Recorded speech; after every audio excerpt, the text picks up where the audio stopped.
Depuis l'ouverture des frontières européennes et la libre circulation des marchandises, les agents de l'administration des douanes doivent redoubler de vigilance. Sur l'ensemble du territoire, il faut lutter contre les grands trafics, notamment celui de la drogue, l'un des plus importants.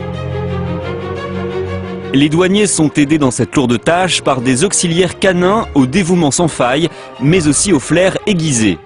194 chiens de recherche de stupéfiants opèrent ainsi dans l'Hexagone, sous le contrôle du ministère de l'Économie et des Finances.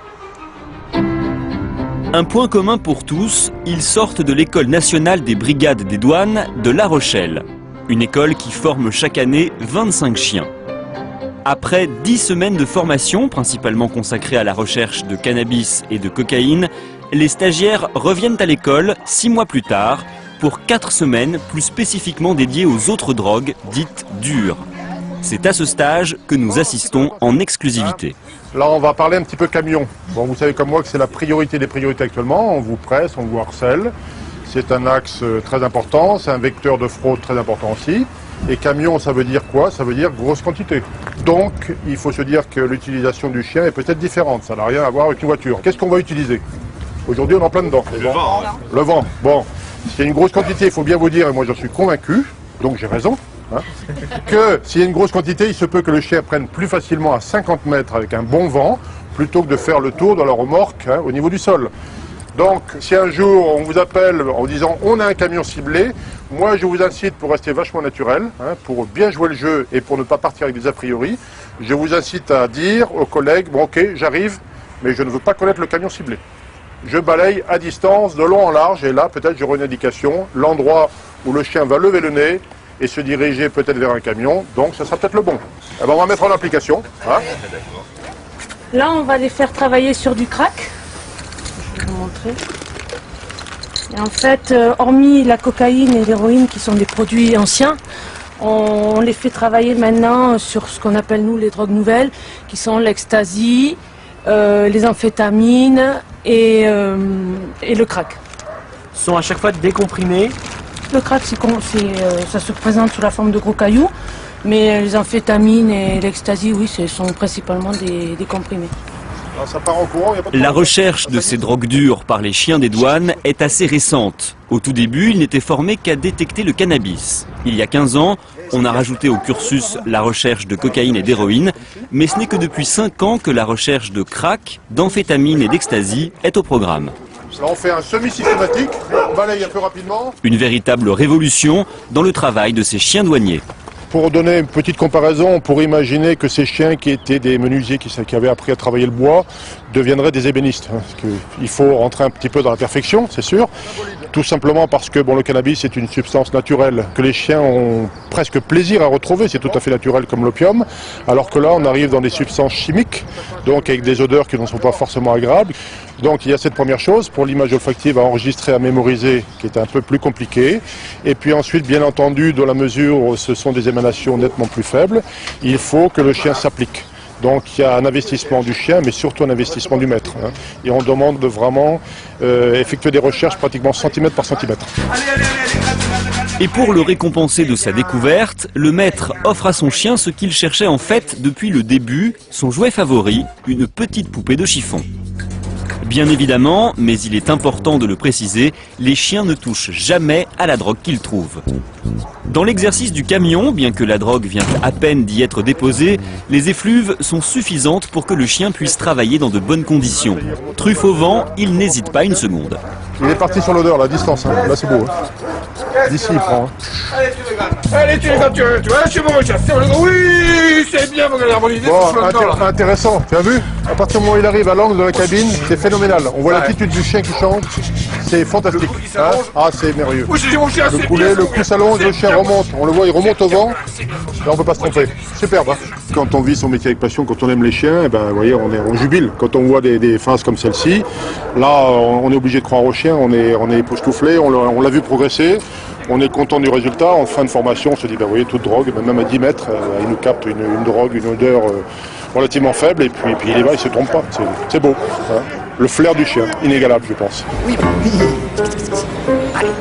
Des limiers opérationnels dès leur sortie de l'école. Pour preuve, l'histoire d'Urso, ce jeune labrador basé à La Rochelle. Pour un coup d'essai, ce fut un coup de maître. Alors Philippe, ça c'est le camion qui a servi de début de carrière à Urso. Exactement, exactement. Nous étions sortis de l'école depuis quelques semaines. Lorsque, en service sur un axe routier de la région, les motards nous ont sélectionné ce camion. Et lors du contrôle, il s'est avéré qu'à une dizaine de mètres du camion, il a levé la truffe, il est parti au vent. Il est venu ici à l'arrière du camion et il m'a fait comprendre très vite qu'il y avait quelque chose dessous. Et on a trouvé plus de 600 kilos de cannabis. Et là, nous étions très heureux. Ça vous a rassuré par rapport à la formation que vous aviez reçue et par rapport à ses capacités à lui intégrer le terrain tout de suite? Oui, c'est sûr que lorsqu'on sort d'école, on se demande si justement tout va fonctionner comme il faut. Et quand on voit son chien réagir comme ça, après on n'a plus aucun doute. On n'a plus aucun doute. Ah, voilà.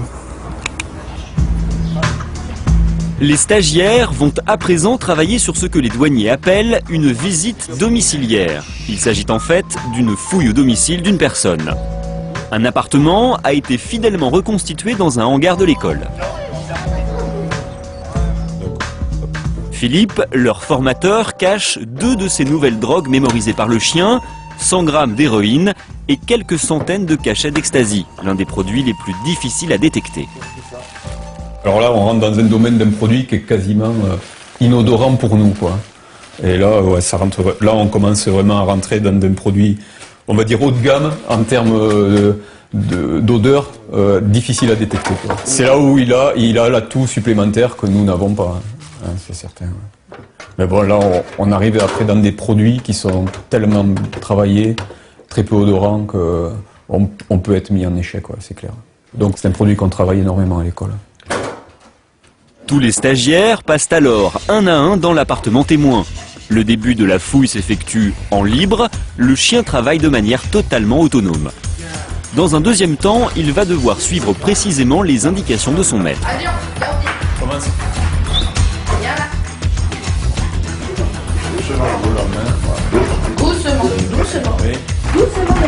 Et au petit jeu du chronomètre, tous les chiens n'obtiennent pas les mêmes résultats. Mais au bout du compte, tous vont trouver les 2 échantillons cachés. Qu'est-ce qu'il y a là?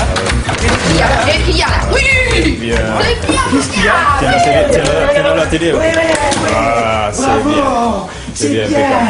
C'est bien, c'est bien ça. C'est bien. Ouais. T'as failli te faire avoir.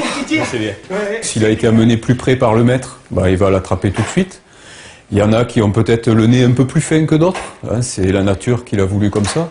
Mais c'est souvent, il y a une part de conduite et puis une part du chien, de son potentiel naturel qui fait que il y a des chiens qui sont un peu plus doués que d'autres ou qui sont plus fins que d'autres. Il a trouvé les bons, c'est bien. En fonction de leur animal, on va les aider à le conduire au mieux, de manière à être aussi performant que le chien qui a un nez exceptionnel, quoi.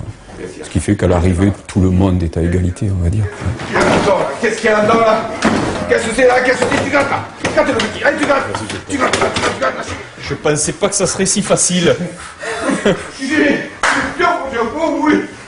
On se perfectionne pour avoir un chien beaucoup plus précis qui va vraiment suivre la main de son maître pour aller à tous les endroits. Le perfectionnement, il est là. La mémorisation du produit, c'est quelque chose de très facile. Ça, c'est très simple. Mais le plus dur, ça va être de guider son chien et de lui dire, voilà, maintenant il faut que tu me suives ma main, il faut que tu ailles sentir là. Et là, c'est beaucoup plus compliqué, quoi. Surtout avec des chiens très motivés qui ont vraiment envie de trouver rapidement, quoi. Maintenant, pour cette nouvelle drogue, il a appris à se poser, à être plus méthodique dans sa recherche. C'est vrai que pour le cannabis, les molécules sont plus volatiles, donc le chien est plus fou, quoi, dans sa recherche. Que par rapport aux drogues dures, c'est des produits beaucoup moins volatiles. Donc en fait, le chien de lui-même se calme et puis décompose un petit peu plus les coins et les recoins. Ouais. Là, oui, je pense qu'il est apte à chercher toutes les drogues au même niveau, quoi. Voilà. Oui, c'est bien ça, mon titi. C'est bien ça. Les stagiaires se séparent maintenant en 2 groupes. Certains rejoignent le port pour renforcer la sensibilisation de leurs chiens au milieu maritime, tandis que d'autres révisent leurs fondamentaux, les contrôles de véhicules de tourisme. À la vitesse du chien au premier passage, et à partir du phare avant, tu relances. Dans les 2 cas, ce que les instructeurs tentent de faire, c'est de conditionner les chiens afin que ces différentes situations de travail deviennent pour eux une habitude. Pour les voitures de tourisme par exemple, une fouille approfondie répond à un protocole parfaitement huilé et appris à l'école. C'est-à-dire qu'ils font un tour rapide du véhicule et ensuite ils font l'intérieur en rentrant d'un côté par la portière avant, faisant le coffre et en repassant à l'arrière du véhicule pour leur donner une deuxième chance. Si au premier passage les chiens n'ont pas détecté de marchandises. C'est très rapide mais complet, donc il n'y a aucun souci, le schéma est vraiment idéal. Bien.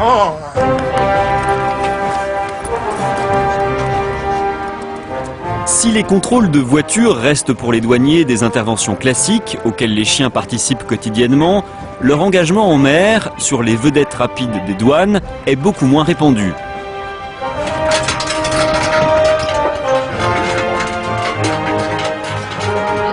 Néanmoins, les maîtres chiens affectés dans des villes portuaires se doivent de faire travailler leurs animaux dans cet environnement déroutant. Voilà, bien ça. Moi étant à Brest, on demande de plus en plus de faire des visites de navires à quai. Déjà ça commence comme ça, donc c'est vrai qu'il faut qu'aussi le chien il participe à cette mission-là. Il suffit de pas grand-chose pour gêner le chien. Et s'il a une mauvaise expérience, après il faut rattraper derrière et ça c'est pas évident. Un chien qui n'aurait pas l'habitude va forcément éprouver des difficultés sur ce type de bateau, a fortiori si c'était en mer. Bon là on est à quai, malgré tout ça bouge quand même. Et c'est un travail d'habituer ces chiens à aller partout. S'il a besoin de chercher sa stabilité, ses appuis, il va se concentrer sur ses appuis et il va oublier la recherche. Donc il faut absolument les entraîner, les familiariser à être dans ces milieux hostiles pour après attaquer des phases de recherche qui vont être intéressantes forcément. Allez, on y va. Pour Azur, basé à Brest, comme pour Achille, qui travaille lui à Calais, le milieu maritime est leur terrain de chasse de prédilection. Une phase de leur formation qui répond à une véritable politique gouvernementale. Aujourd'hui, la douane est inscrite dans une démarche de performance et à ce titre-là, nous allons essayer, et nous nous sommes engagés résolument dans cette voie, de développer des axes nouveaux où nous trouvons ces grands trafics, donc les camions, les moyens navals, et c'est une voie pour nous qui effectivement est une voie importante dans laquelle nous intervenons. La fraude elle évolue, le maître chien doit évoluer avec. Il ne faut pas oublier tout de même que la résine de cannabis constitue le point d'entrée de ces jeunes vers ces drogues. Et la douane est résolument engagée dans un objectif de performance annuel 2006 qui est de 85 tonnes sur lequel le ministère s'est engagé dans notre contrat de performance. Dernier exercice de la journée, le traditionnel tapis à bagages. Un exercice différent des autres, car ici la rapidité est primordiale. Le maître utilise une technique très particulière afin de ne pas laisser passer son unique chance de découvrir le bagage d'un trafiquant. La drogue recherchée dans cet exercice est de la cocaïne, une substance souvent importée par voie aérienne. Le maître va devoir exercer une pression au niveau de la valise au moment où le chien doit passer. En fait, en faisant une pression, il y a des molécules qui sortent et qui vont aider à faciliter le travail du chien. Allez, reviens. Profite-en de le calmer au moment quand tu reviens.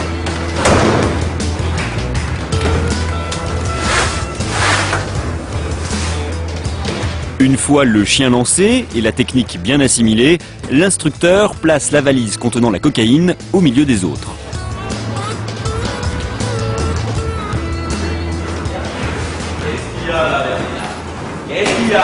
Allez, descends la valise.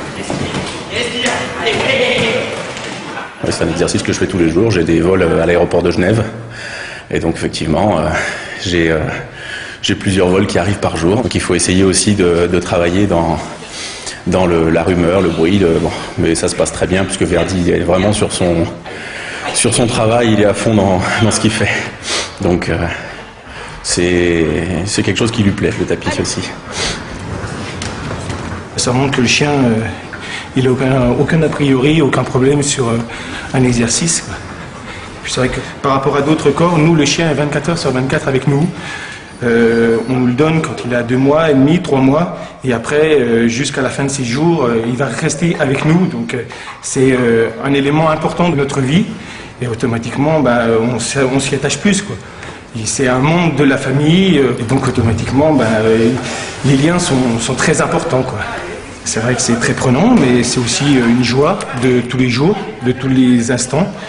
Faut que je le garde en bonne condition pour que il fasse du bon travail et puis que je l'emmène le plus loin possible.